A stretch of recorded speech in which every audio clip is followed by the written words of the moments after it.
Ladies and gentlemen, welcome to Talk Spicy. I'm Coach Gene Clemens. Thank you for joining me wherever you are joining me. Rate the show, comment, agree, disagree, but whatever you do, keep it spicy.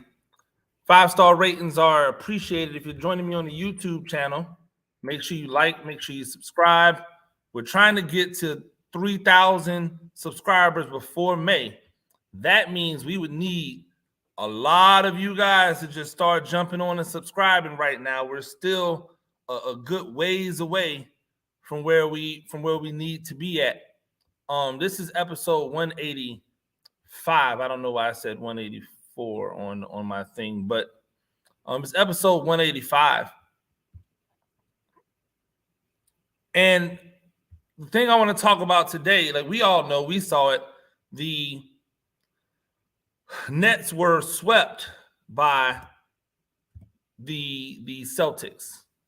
Now, I've decided that I'm not going to be in the talk noise about Ben Simmons sweepstakes. I think that it's pretty well chronicled that I've never rocked with Ben Simmons as a basketball player. Or as a guy who you could be relied upon to be the guy for you or a major cog for you. He has to be just another dude. Just another dude who can have a hot day and so on and so forth, but not a guy that you're going to rely on when the chips are down, that you need to, get in there. I didn't like what he did at LSU. Didn't like how he started his career with the Sixers. And I definitely didn't like how he ended his career with the Sixers and on into now. So I don't rock with Ben Simmons. I don't have to keep harping on it. I'll let everybody else do that. But I want to talk about the idea of being humbled, right? So there have been times in the NBA where teams who were thought to be really, really good could be humbled. There were times where teams who were thought to be really, really great were humbled. They didn't live up to the greatness, or they just were beat by a team that was better at that time. There's no shame in it, but it should teach you something. See, when we're losing the teams that we have no business losing to because we're either better or because we have the more superior talent, whatever it might be, whatever the reasoning is, when you underachieve, there's two ways to look at it. You can place blame. You can say, oh, well, we didn't do this because dumb. We didn't do this because ABC, because of XYZ. We don't take responsibility and say, nope, we were humble. We thought we were something that we were not. Now, if we actually go through and examine everything about the Nets, there would be reason in hindsight now looking back to say, well, this was a doomed season from the beginning. Once Kyrie decided that he wasn't going to play because he wasn't going to get the vaccine, and now they chose to have him play they chose to not have him play at first, and then they chose to have him play road games. Then once that happens and that's going on, and shout out to Tom. I remember Tom. How are you? I hope you're doing well. Once that decided to happen and they were no longer, or they were going to play this game where they were going to have different lineups, different games, where was the continuity? Where was the flow?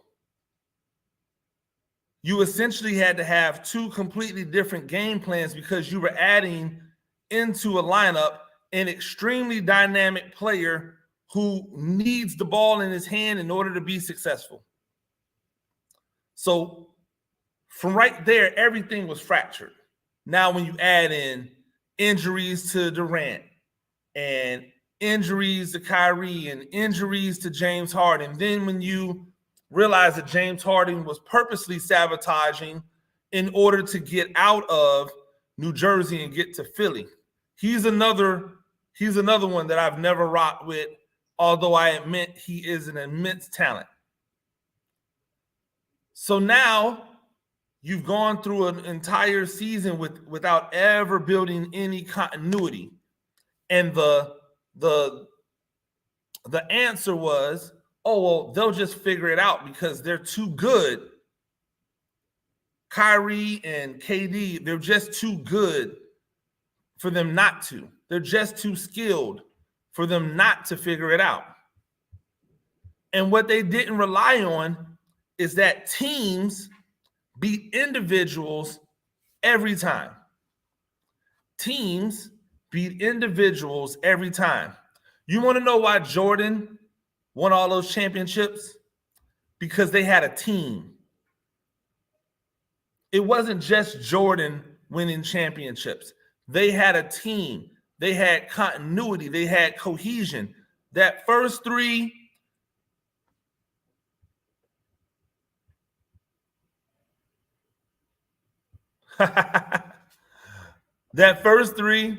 that's funny, whoever this Tom dude is. That's hilarious. I love trolls. That first three seasons where Jordan won the championship, those first three seasons were one where the core of that group had all been the same.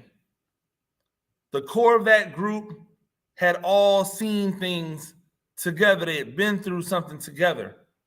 Then when Jordan left, that group changed, but there were still elements that were the same because they just switched out the players, but they didn't switch out the roles. So when Jordan came back, it was really easy to bring back that cohesion, to bring back that continuity again, because they already had an understanding of it. That was a team that beat people. But before they had a team, before it was a cohesive team, they were humbled. The Celtics humbled them. Like, they had to go through some things in order to get to where they were. See, everybody's trying to take the shortcut now. Everybody's trying to take the shortcut, but they don't remember the humbling experience. You don't think that it was a humbling experience for LeBron to go to the finals, play against San Antonio, and get swept in 4 games? That was a humbling experience. What did he do? He had to try to get better. He realized, I just don't have enough. So then he goes down to Miami. And in that first season where everybody just expected them to run roughshod over the entire league, they got to the finals and got humbled by a better team. They had a better collection of talent, but they got beat by a better team. Did everybody panic? Did they just wholesale make? No. Those 3 guys and the surrounding parts got back in the lab, made the adjustments they needed to make, came out and won back-to-back championships. Then they went to a third. And one could argue in the third when they just got run down. There's no shame in losing to a team that is good as you. They ran into another team, and that team had Hall of Famers as well. But they had to get that. They had to go through that humbling experience in order to get to a place where they could be successful. And if you look at history, you see humbling experience after humbling experience that can either lead you to be great or it could cause you to be diminished. It can lead you to be great or it could cause you to be diminished. You can look to run or you can look to fight. And this summer, we're going to find out exactly what the Nets are made of. You know, on our Zebra Stripes podcast, I've given a lot of flack to the coach of the Nets because I don't believe he's actually out there coaching. I know now nationally you've seen some people say something about Steve Nash, but here's what I'm hoping. Here's what I really hope. I hope the Nets don't do anything. I hope they don't do anything major. I don't want them to trade away a whole bunch of their guys and try to get somebody. I don't want them to go out and change the coach. I want to see how Steve Nash gets in the lab. I want to see him improve. I want to see how Kyrie and KD can get into the lab and go through their first full season playing together without interruption. I want them to find that cohesion. I want them to figure out what to do. Is this young guy going to be your guy at center? Is Brown going to be a major cog?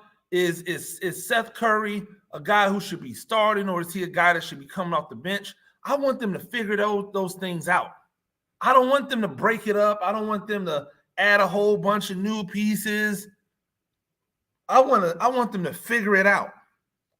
I feel the same way about the Lakers because I believe there's enough talent on the Lakers to win a championship if they do what they need to. Now, they've already made one change.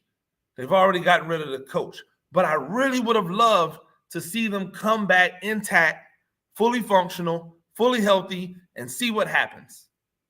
See, that's the part we're not getting anymore with how fleeting these players are, with the way in which they go about their business.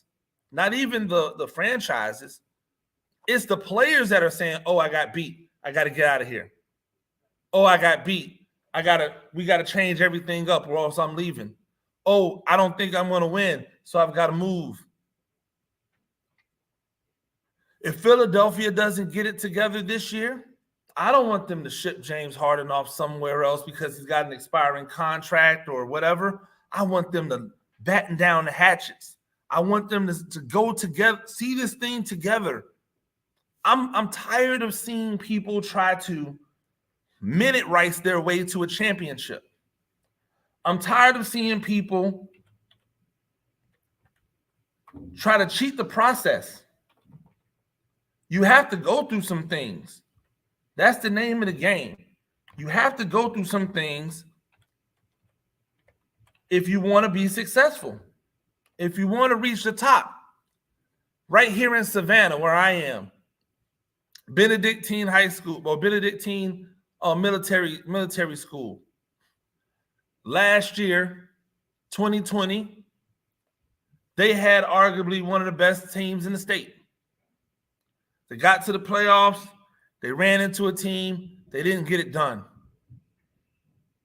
This year, they came back with what I would consider to be not as talented of a team, but more cohesive, more understanding.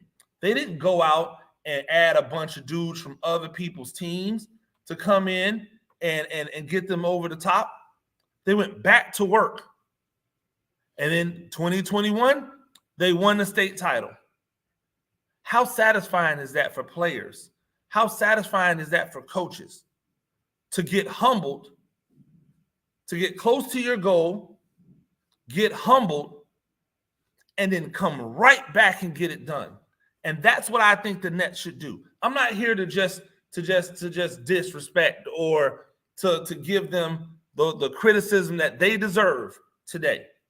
I'm not going to do it on here. I'm not going to do it when we talk on the Zebra Stripes podcast, when we record later on today. I'm not going to do it. Today, I'm looking at next year and what can be if people are willing to strap the belt on and say, we're in this. How many people are willing to get in there and go, we're in this. We're in this for the long haul. We're in this because we know what can be when we're at our height. We know what can be when we're at our zenith. We understand what can be. We understand what can be. And if we understand what can be, then we need to live up to that.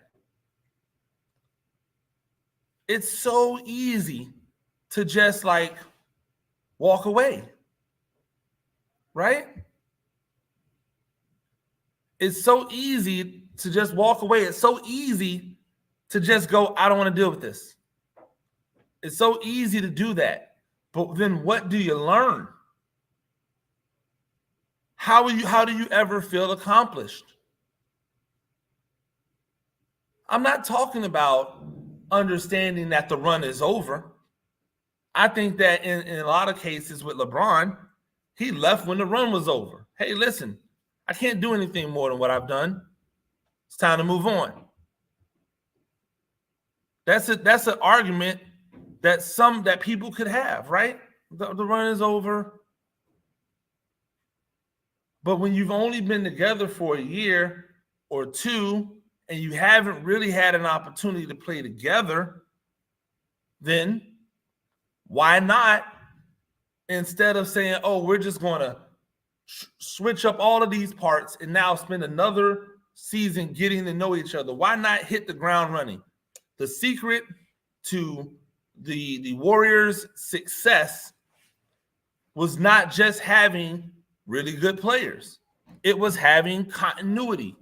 It was having an understanding of themselves and their teammates. So when you add a piece, or two, there is still that continuity there.